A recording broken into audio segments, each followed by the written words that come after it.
Está no ar mais um Linkados na Área, um programa de entrevistas feito por nós, alunos de jornalismo da SPM São Paulo. Eu sou Letícia Ferreira. E eu sou Gustavo Fongaro. Hoje vamos entrevistar uma das jornalistas mais importantes do país. Conhecida por escrever sobre política, recentemente ela fez uma entrevista com o ex-presidente Lula na sede da Polícia Federal em Curitiba. Ela já trabalhou na revista Playboy, na Veja, assumiu a direção de jornalismo da Band em Brasília, recebeu em março de 2013 o troféu Mulher Imprensa e hoje é colunista da Folha de São Paulo e da Band News FM. Aqui conosco, Mônica Bergamo. Mônica, muito obrigado por aceitar o nosso convite. Obrigada. Agora roda a vinheta que já tem mais Mônica Bergamo para vocês.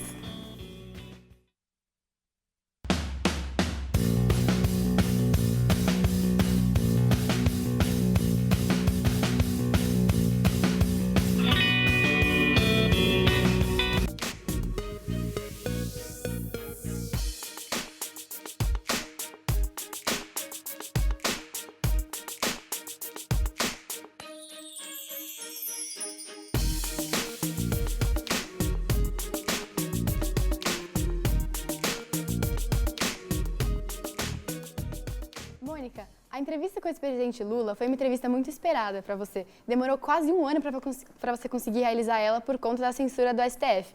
Como foi realizar ela depois de tanta insistência? Bom, eu considero essa entrevista até uma entrevista histórica mesmo, não só pelo personagem, pela circunstância dele estar preso, mas especialmente porque houve uma tentativa de censura à entrevista. Na verdade, a entrevista ela foi censurada pelo Supremo Tribunal Federal. Isso não é pouca coisa, né? Uma Suprema Corte de um país censurar uma entrevista. Não foi uma Suprema Corte, foi um ministro, o ministro Luiz Fux. E como é que foi o histórico dessa entrevista? Muito se falou ali como ela aconteceria perto da eleição. Agora a gente até está vendo com o vazamento das mensagens que o The Intercept Brasil publicou, mensagens entre o Sérgio Moro e os procuradores, que houve uma comoção nacional porque a entrevista estaria sendo feita ali perto das eleições. Mas o pedido para essa entrevista ele foi feito assim que o Lula foi preso. Pouco tempo depois, eu propus à Folha de São Paulo que a gente pedisse uma entrevista para o ex-presidente Lula. Esse pedido foi feito na primeira instância para a juíza de execução, que negou, e aí houve toda uma tramitação no judiciário que é lenta. E chegou ao Supremo Tribunal Federal. Quando chega no Supremo Tribunal Federal, não é que o ministro Lewandowski foi lá e pegou para ele julgar, foi sorteado, caiu com ele. E ele, em nome de um princípio que é consagrado pela Suprema Corte Brasileira, liberou a entrevista. A Folha tinha muita segurança, nós tínhamos muita segurança de que a entrevista sairia, porque eu falei, inclusive na Folha, eu duvido que o Supremo Tribunal Federal impeça uma entrevista com qualquer pessoa no Brasil, porque a liberdade de imprensa, e mais do que tudo, a liberdade de expressão, da pessoa falar, a liberdade dos brasileiros de lerem uma entrevista ou de verem uma entrevista, ela tem que ser ampla, total e restrita. Isso já tinha sido decidido outras vezes pelo Supremo. Qual não foi a nossa surpresa enorme, um choque para mim, quando o ministro Luiz Fux censurou a entrevista.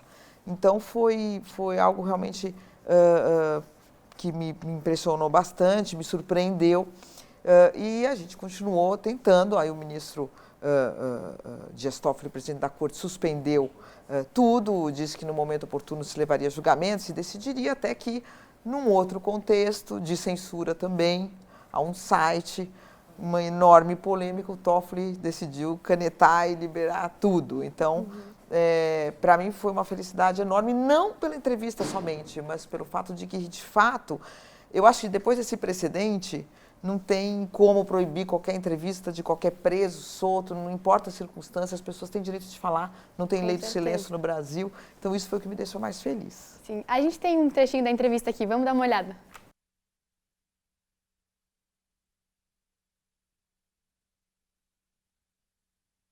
Durante todo o processo, eu não sei se eu cheguei a conversar com você na entrevista que nós fizemos, mas eu sempre tive certeza, desde que começou os discursos e o processo da Lava Jato, de que tinha um objetivo central, que ia chegar em mim. Eu tenho certeza que eu durmo todo dia com a minha consciência tranquila, que eu tenho certeza que o Deleal não dorme, tenho certeza que o Moro não dorme. E aquele juiz do TRF4 que nem lê a sentença, Sabe, fizeram um acordo lá, era melhor que um só tivesse lido e ter falado, olha, todo mundo aqui vota igual. Então eu quero, sinceramente, quem tem 73 anos de idade, quem construiu a vida que eu construí nesse país, quem estabeleceu as relações que eu estabeleci nesse país, quem fez o governo que eu fiz nesse país, quem recuperou o orgulho e a autoestima do povo brasileiro, como eu e vocês fizemos no meu período de governo, não vou me entregar. Então eles sabem que eles têm aqui um pernambucano teimoso. E, Mônica, o quão grave é um STF, que é um órgão nacional, censurar a sua entrevista, como censurar a do antagonista e da revista Cruzoé? Eu acho gravíssimo, gravíssimo, gravíssimo, porque até recentemente eu participei de um painel em Londres sobre democracia, era um painel sobre um fórum sobre o Brasil, e eu digo o seguinte, isso é só mais uma demonstração de como a democracia brasileira ela é imperfeita. Quando você pega rankings internacionais sobre a democracia brasileira, ou da Economist, ou de outras organizações que fazem essa análise, o Brasil nunca tira a nota 10, é sempre uma democracia imperfeita, a nota 6,9 é a última nota que o Brasil teve. Então, obviamente que se a democracia ela é imperfeita é porque as suas instituições também são imperfeitas. E eu acho que existe um ranço muito autoritário ainda nas instituições brasileiras. E essa decisão mostra isso. Porém, quer dizer, também a democracia brasileira não é zero, né? Nós não estamos numa ditadura, longe disso. Nós estamos numa democracia imperfeita, portanto, ao fim e ao cabo, o Supremo Tribunal Federal liberou tanto o site, que continua aí falando o que quer, quanto a nossa entrevista que foi feita, e o Lula falou também o que ele queria, e as pessoas que não gostam dele viram para xingar, ou não viram, eu acho que viram, porque teve uma audiência enorme, e as pessoas que gostam viram e tinham o direito de ver, eles tinham o direito de falar e a gente tinha o direito de ouvir. Então, eu achei muito grave, mas eu acho que a democracia brasileira, aos trancos e barrancos, ela vai, e ao fim as coisas se restabelecem dentro dos princípios da democracia. Então agora a gente tem outra pergunta do professor Antônio Rocha Filho. Vamos dar uma olhada. Mônica, tudo bem? Bem-vinda à SPM.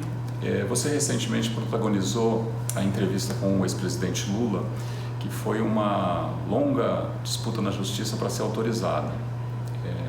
Desde antes da eleição isso era tentado fazer e a justiça ficou segurando até que finalmente você foi a primeira jornalista a entrevistar o presidente Lula. Nesse contexto, existe a entrevista que foi dada ali, gravada e transmitida, né, em vídeo, e teve a parte de produção escrita sobre da entrevista. Então eu queria primeiro que você comentasse esse momento da carreira, você como profissional de tanta experiência, como hoje no jornalismo em que tudo é feito para ter imagem, para se mover, para ter vídeo, como é que ter que cuidar de uma produção de texto com qualidade. Esse exemplo do Lula é muito feliz porque temos aí a questão do vídeo e você ter que divulgar um texto em cima disso. A segunda questão diz respeito também à entrevista do Lula, que agora, recentemente, neste domingo, o site da Intercept divulgou ali conversas entre o promotor Dalton Dallagnol e o ex-juiz e agora ministro da Justiça Sérgio Moro, falando justamente sobre ações ali da Lava Jato e que citam inclusive a preocupação deles com a entrevista que você faria, o pedido que havia na Justiça para você fazer a entrevista com o presidente Lula e o possível impacto que isso teria na eleição de 2018. Então, como você vê que de alguma maneira você possa, a sua atuação enquanto profissional, ser utilizada para um lado ou para outro dentro do jogo político? Isso é uma coisa que eu estava até fazendo um comentário agora, antes de chegar aqui. Eu fico muito triste de ler essas mensagens dos procuradores, porque eu acho que não é o papel dos procuradores opinarem sobre a pertinência de uma entrevista, não é papel dos procuradores tentarem barrar uma entrevista, não é papel dos procuradores estarem preocupados com a oportunidade ou não de uma entrevista, se vai ajudar a eleger ou não vai ajudar a eleger, assim como não é papel do jornalista. Eu me recordo, até conversando com essa pessoa antes de vir para cá, que obviamente, que a gente, antes das mensagens, todo mundo já sabia que eles tinham esse desejo de barrar essa entrevista, eu não precisaria ler para intuir, mas, obviamente, agora apareceram comprovações, né, documentos sobre isso. Mas em nenhum momento, se eu estivesse grampeada naquele momento, ninguém vai ouvir da minha boca uma coisa do tipo: precisamos entrevistar o Lula para o Haddad ganhar a eleição, ou vamos adiar a data dessa entrevista para o Haddad não ganhar a eleição, porque o papel do jornalista não é saber se vai ganhar ou não vai ganhar a eleição, é fazer uma entrevista. E o papel do procurador não é saber se se a entrevista vai influir ou não na eleição. Eles não têm nada a ver com a eleição brasileira. Inclusive, o senador Randolfo Rodrigues, ontem eu conversei com ele, a gente publicou hoje na Folha, e ele falou em outros lugares, muito aliado, um forte aliado da Lava Jato. Ele foi patrocinador também das 10 medidas que eles queriam aprovar no Congresso, sempre amigo do Deltan Dallagnol. E ele falou: o que mais me preocupou em tudo isso é ver que elementos alheios à eleição tentaram interferir na eleição. Eles não têm que interferir numa eleição. Então, isso, acima de tudo, me entristece, né? Você vê que, embora eu acho que não aconteça só no Brasil, eu acho que isso a gente sabe que ocorre em outras nações, mas é triste você ver que procuradores se arvoraram paladinos ali de quem a população tem que eleger ou não, quem que a população... não, a população é tão infantil que ela não pode escutar uma entrevista do Lula, porque senão ela vai mudar um voto. Quer dizer, ela não consegue analisar um contexto maior, ela não consegue analisar todos os problemas que os governos do PT tiveram, ou os outros tiveram. Uma entrevista vai definir um voto, então a gente não pode, os eleitores são crianças, é melhor eles não verem essa entrevista. Então eu fiquei bem triste com de ver concretizado o que eu suspeitava, que era uma tentativa deles de interferirem na liberdade de imprensa. E, Mônica, agora sobre o vazamento do Moro. É um vazamento grande que tira a credibilidade do governo. Quão difícil você acha que vai ser para o governo do Bolsonaro aprovar as medidas agora na Câmara dos Deputados, no Senado e tal? Eu acho que esse escândalo das mensagens, ele afeta muito o ministro Sérgio Moro. Eu tendo a achar que o Bolsonaro está imune a isso, porque ele não tem nada a ver com a Lava Jato, né? O Bolsonaro acabou sendo beneficiado pelo fato de a classe política ter sido muito abalada com as denúncias, né? Denúncias que... Quer dizer, sempre julgamentos podem até ter revisões históricas, mas de fato havia provas, e todo mundo sabia que existia um sistema promíscuo de financiamento do sistema político. Portanto, a Lava Jato mostrou isso em grande medida, isso abalou o prestígio e a credibilidade da classe política. O Bolsonaro emerge daí, mas o Bolsonaro não participou, né, da Lava Jato. Então, eu acho que, do ponto de vista das medidas econômicas, de previdência, eu acho que isso afeta pouco. Agora, o ministro Sérgio Moro já é um ministro que tinha, antes desse escândalo, enorme resistência no Congresso Nacional, por bons motivos, por maus motivos. O Congresso Nacional não tem simpatias maiores pelo ministro Sérgio Moro, em sua maioria. O projeto anticrime dele já estava rolando para um lado e para o outro, sem ter para onde ir. Eu tive a oportunidade de entrevistar o presidente do Senado e o presidente da Câmara juntos, o Davi Alcolumbre e o Rodrigo Maia, e perguntei do projeto anticrime. E o Davi Alcolumbre falou: não, mas esse projeto não é prioridade, porque nem o presidente da República pediu prioridade. Ministro que quer ter prioridade, fale com o presidente da República, porque a pauta que nós estamos dando prioridade aqui é vinda do governo, é da Previdência. As outras pautas a gente decide aqui, não tem ministros, não vão mandar aqui. Então, não falou com essas palavras, mas enfim, ele quis dizer que quem tem que dar prioridade para pautas do governo é o presidente da República, e o presidente não deu. Portanto, você já tem um clima muito adverso a ele. Eu acho que esse clima piorou bastante. Precisamos saber como é que o ministro Moro sai politicamente dessa confusão toda. Popularmente, eu desconfio que ele não vai ter a sua popularidade abalada. Eu acho que tem uma parte dos brasileiros que prestigia muito o ministro Moro, que acredita, que confia, assim como acontece com o Lula, né? Qualquer coisa que você fale do Lula, para um pedaço da população não interessa. O Lula continua sendo o presidente que teve grandes méritos, o melhor presidente do Brasil, e eventuais erros não o tornam, né, não diminuem a imagem do Lula para esse grupo. Eu acho que a mesma coisa acontece com o Moro, né? Eventuais erros, equívocos, coisas que ele não poderia ter feito, não vão diminuir esse prestígio. Mas politicamente eu acho que complica bastante para ele. O governo do Bolsonaro é conhecido por ser contra os jornalistas, digamos assim. A gente tem umas matérias aí para dar uma olhada em algumas matérias que o Bolsonaro discorda dos jornalistas, que o Bolsonaro ataca, que é da Folha de São Paulo. Bolsonaro critica a imprensa brasileira e ironiza protestos. Do Globo, Bolsonaro critica a imprensa e diz que repórter deveria entrar de novo numa faculdade que preste. E do El País, ataques de Bolsonaro à imprensa projetam relação tumultuada no próximo governo. O que você acha desse posicionamento do Bolsonaro contra os jornalistas? Olha, eu dou risada, na verdade. E o que eu penso é que o jornalismo, ele não deve continuar fazendo o que ele faz. As pessoas me perguntam muito sobre ataques, etc. De fato, tem ataques. Eu me recordo na campanha, o Bolsonaro, eu fiz uma reportagem porque ele estava embarcando no aeroporto e uma moça alterada foi xingá-lo, e ele foi para o banheiro. E eu liguei para ele, né? Na época, ele era mais acessível, óbvio, enfim, candidato, e ele falou, não, ela estava bêbada e eu tive que ir para o banheiro mesmo. E aí eu fiz a matéria, coloquei ele fazendo o relato, e o título era assim, Bolsonaro se esconde no banheiro, depois já vai, eu não lembro muito como era. E viralizou, né? O Bolsonaro se escondeu no banheiro, Bolsonaro se escondeu no banheiro. Não era a minha intenção, mas o título virou um rebuliço, e aí ele gravou um filme e falou, esse é o exemplo do péssimo jornalismo que a Mônica Bergman é... Bom, fez um discurso na Câmara e tudo mais.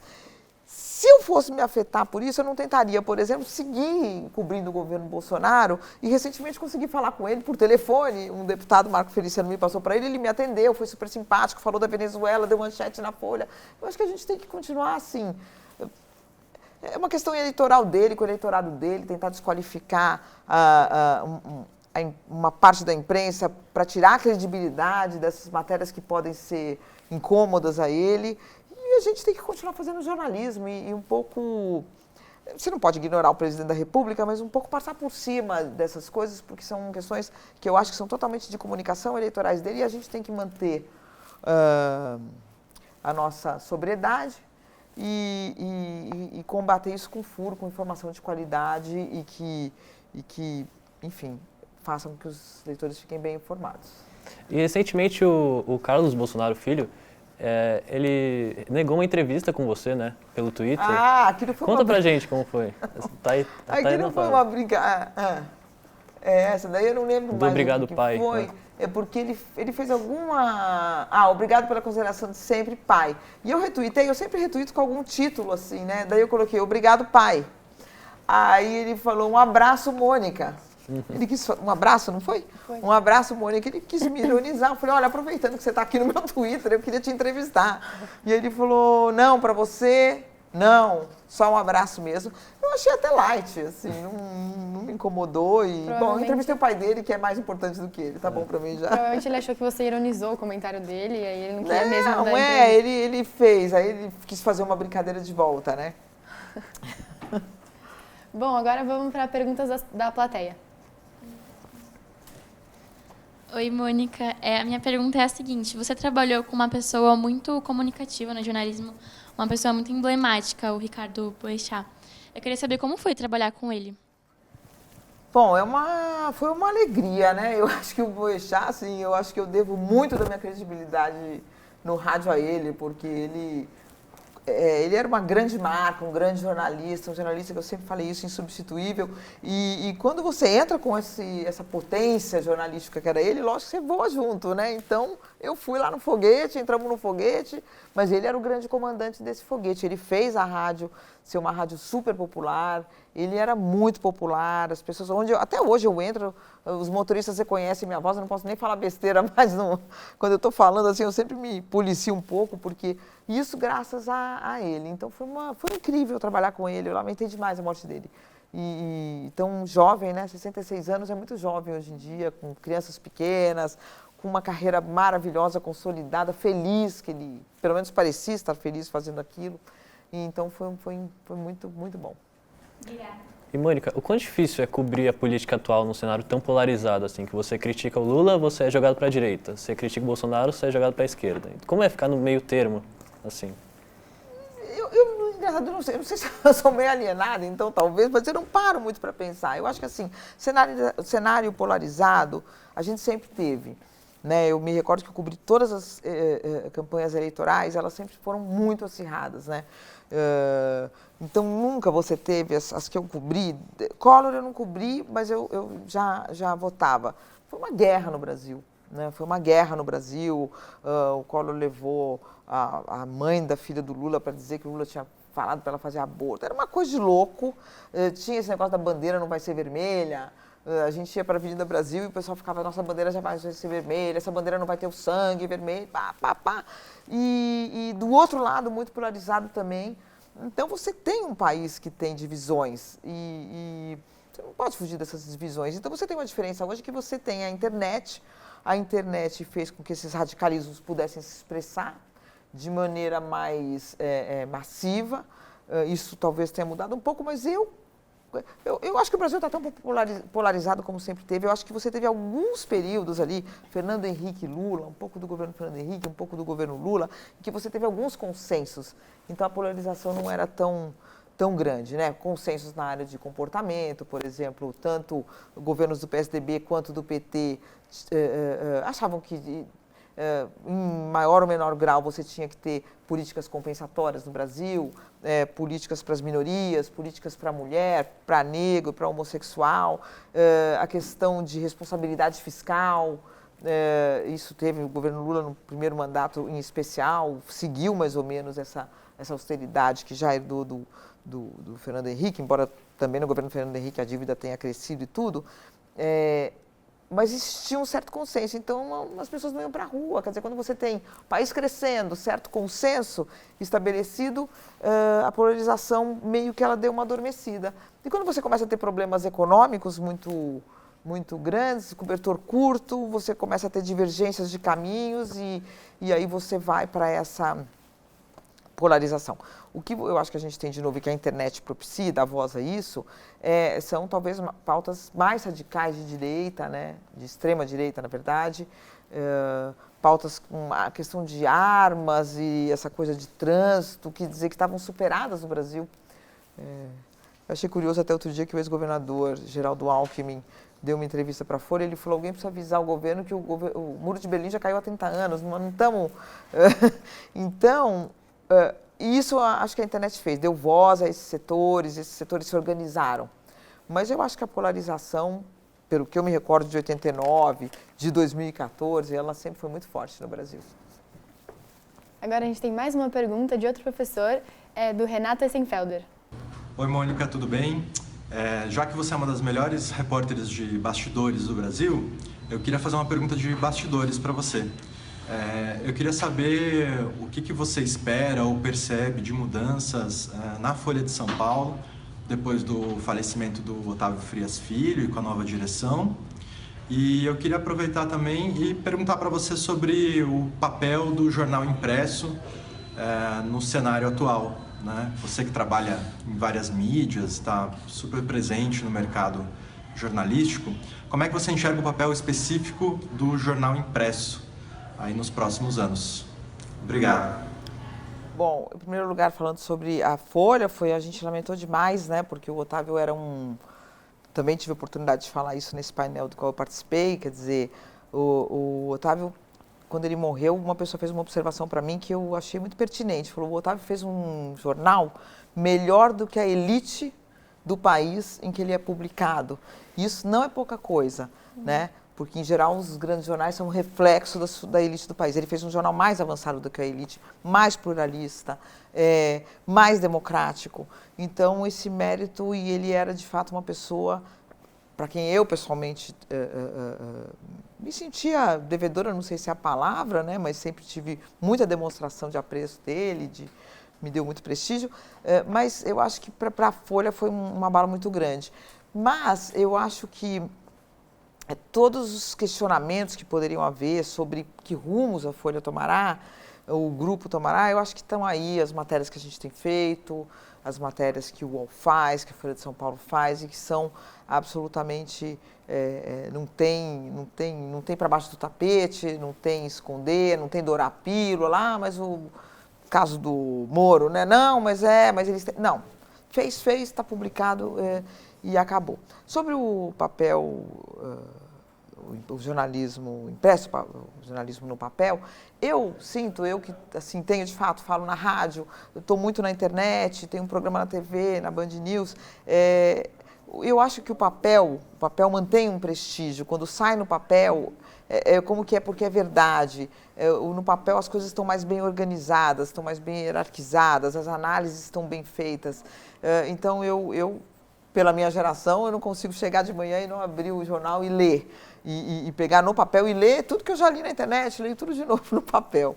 Eu gosto muito do jornal impresso. Agora, óbvio, o futuro a gente não sabe que outras tecnologias vão surgir, como é que essa coisa vai evoluir, se o papel vai sobreviver, como e por quanto tempo. São perguntas que eu não sei responder. Né? O que eu sei é que o papel mantém o seu prestígio como uma plataforma de credibilidade. Você acha que o papel é mais completo do que a TV? Não sei se ele é mais do que TV. É diferente, são plataformas bem diferentes, né? Eu acho que o papel, ele para mim, é como se ele fosse uma coisa mais... Até pela relação que o leitor tem com o papel, né? Uma relação de... você pega, você para, você fica em silêncio, você lê sozinho, reflete, lê de novo, corta se você quer arquivar. Então, eu acho que é uma relação, assim, diferente. Acho que o papel permite uma leitura com maior reflexão, mais calma e portanto, um pouco mais aprofundada. E, Mônica, você falou agora de internet, sobre fake news. Como você acha que elas afetam a credibilidade dos meios de comunicação atuais? Não, eu acho que a questão das fake news, elas são um problema grande, em especial quando você tem esse tipo de fenômeno que teve na Inglaterra agora com o Brexit, que você teve aqui na eleição brasileira, com a disseminação de mensagens falsas pelo WhatsApp. Eu acho que, na verdade, a questão das fake news e das plataformas e das tecnologias, elas afetam muito mais do que a credibilidade da imprensa, elas afetam a própria democracia, né? Recentemente, uma jornalista, que agora não está me vindo o nome, eu vi uma palestra dela nos Estados Unidos, e ela é uma jornalista inglesa que fez as primeiras matérias sobre aquela empresa Cambridge Analytica, quer dizer, então ela mostrou lá por A mais B que você tem hoje a possibilidade de, pelas redes sociais, fazer nichos, né, saber quem são as pessoas, fazer mensagens dirigidas a essas pessoas, sem a possibilidade do contraditório. Porque se você tem um programa eleitoral e um candidato mente, o outro vai lá e desmente. É tudo feito às claras, em público, você sabe quem está pagando aquele programa, quem está dizendo e como desmentir aquilo. E agora você tem uma zona de escuridão, um buraco negro, porque você não sabe, primeiro, quem está pagando por essas mensagens, quem está recebendo essas mentiras, e você não sabe nem que as pessoas estão recebendo essas mentiras, então você não tem sequer como desmentir essas mentiras. Eu me recordo que a questão do Haddad, que teve aquela mamadeira, que eles falavam que era uma mamadeira com piroca, não sei o quê, ele mesmo disse que a primeira vez que ele viu, ele deu risada, achou que era uma brincadeira que não tinha nenhum potencial. Quer dizer, no momento em que ele estava achando uma simples curiosidade, uma aberraçãozinha, aquilo estava sendo espalhado por milhares de pessoas. Quer dizer, até você descobrir como você vai desmentir e onde você vai desmentir. Porque você não tem como saber que eu, Mônica, recebi e mandar para o meu celular um desmentido. Então, a gente está diante de um desafio enorme, que não é um desafio para a credibilidade da imprensa, em sim para a própria democracia. Sim, com certeza. Infelizmente, nosso tempo acabou.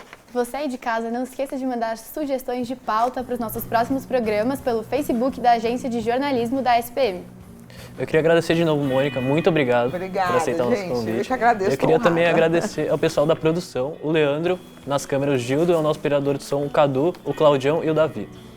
Queremos agradecer também a toda a equipe do Linkados na Área aqui presente, Matheus Marcondes, Matheus Segato, Renata Rosa, Pedro Yuji, Pedro Pimenta, Marina Toledo, Manuela Ravioli, Duda Cambraia e nossa querida professora Eide Vargas. Até o próximo Linkados!